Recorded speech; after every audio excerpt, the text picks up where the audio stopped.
All right, we are now going to go to a student from Jacksonville. His name is Nicholas Damone, and we're going to hopefully do a Zoom talk with him. Nicholas, you're okay. That's so good. Thank you so much. Tell me a little bit about where you were when this all happened. Tell me everything that you want to share. Yeah, so I had class at around, I got out at about 11 o'clock. So I walked past that student union every day pretty much. So I was able to get home safely before I got an FSU alert on my phone basically saying there was an active threat on campus, thankfully. And so you were out of that area, out of the student union area, a good little less than an hour than this happened, right? Yes, ma'am. Yes, Okay. ma'am. So that was, I'm sure, a very harrowing close call for you, right? Would you Yeah, have been no, in the it student was, union at that time or no? no, I walked right past it though on my way home from class though. So thankfully I wasn't there. Okay, and so what's happened since then for you? So yeah, basically, I'm just across the street right from campus in my dorm.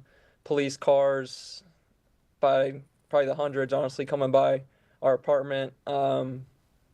We just keep getting alerts through our phones, basically telling us to stay sheltered. And yeah, we're just sitting it out, staying undercover and staying safe. And what are you doing exactly to stay safe? I don't see a window by you, so that's good. Hopefully you're not sitting near a window. No, we are just sitting here. I was working on some homework previously, but just waiting it out. Hopefully, getting a clear message here soon by the university out on our message system, telling us that things are still safe. But I hear it's still a very ongoing situation. What is the last word you got officially on that system from FSU? I can check here. And if you don't mind telling us what They time that s- came in. that came out at 2:46. They stated, continue to shelter in place. Law enforcement is actively clearing rooms on the main campus. Law enforcement officers will use the safe word Seminole to confirm it is safe to open the door. Continue to shelter in place until law enforcement contacts you. So where were you then when the shooting happened? How far away from the student union? My building is less than half a mile away from the student union. And what was the reaction of everybody around you at that point? Honestly, just sad. It's awful. It's terrible. It happens way too often. Obviously, like I'm here to get an education, hang with my friends, and enjoy school, and just something like this happening so close. You hear about it all the time on the news, but it happening less than a mile away, like I said, is it's very sad. Um, Yeah. yeah, most of us were just sad, a little bit angry. Um, I don't know how someone could do something like this. And those are powerful words. They're basic words, sad and angry, but they say a lot. So we really do appreciate your sharing those feelings with us, Nicholas. And so tell us about this student union building. For those of us who have not been on campus, describe what this building is like.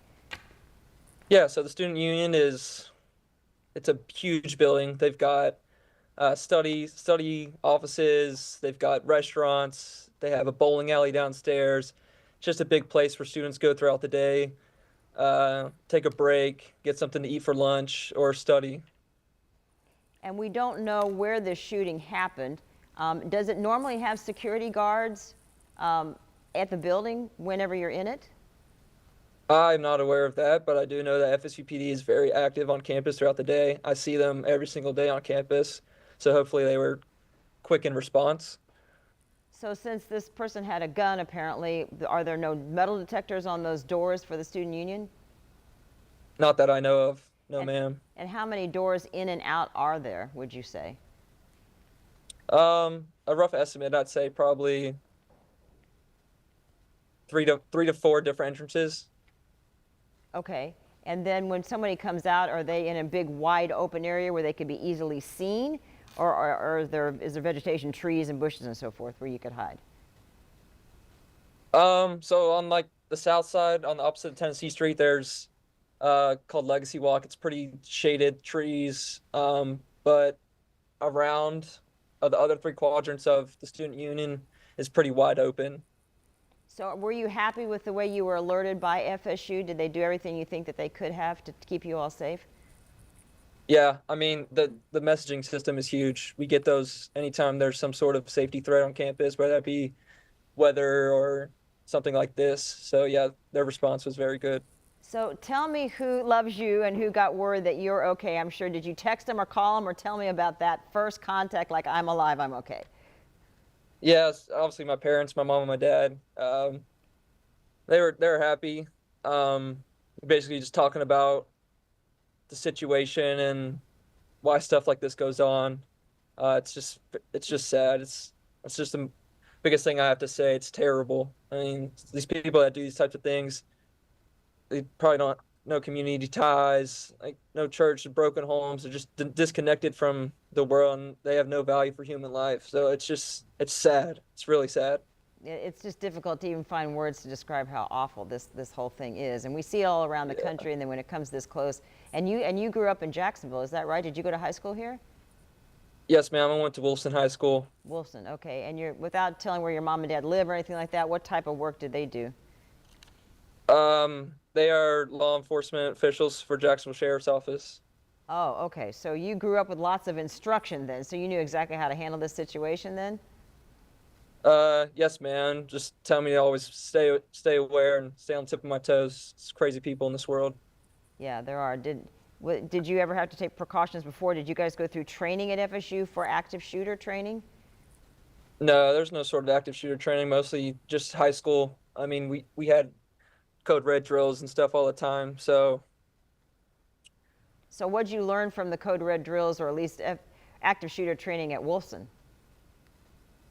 for the most part, just they would have tape away from the door, basically saying go to this corner if something ever happens. Obviously, be stay quiet, get off your phones, turn the lights off. And then obviously, from my parents' background, they've always told me fight or flight. I mean, if you have the chance to run, run. But if you don't have the chance to run, obviously there's situations where you got to fight. And then what were the words that you told your mom or your dad? Did you talk to both at the same time, and relive that for us? Just basically telling them I love them, they love me, they're glad I'm safe. It's obviously a scary situation, but it's just good reassuring, letting them know that I'm okay. I'm sure my mom's heart was beating out of her chest when she heard Sure. about it, but I'm sure it was. I'm sure it was. Well, I mean, we don't know yet anything about this particular suspect, and we don't know if there are more of them. I'm sure the rumors are flying on campus. We're just going to have to wait for an hour and two and yeah. a half minutes to find out some more information. But we are very, very glad that you're okay, and that's the understatement of the year, I'm sure. But good luck with the rest of your studies, and thank you so much for taking a breath and being on camera with us right now. Thank you. Yes, ma'am. Thank All you. right, thanks so much.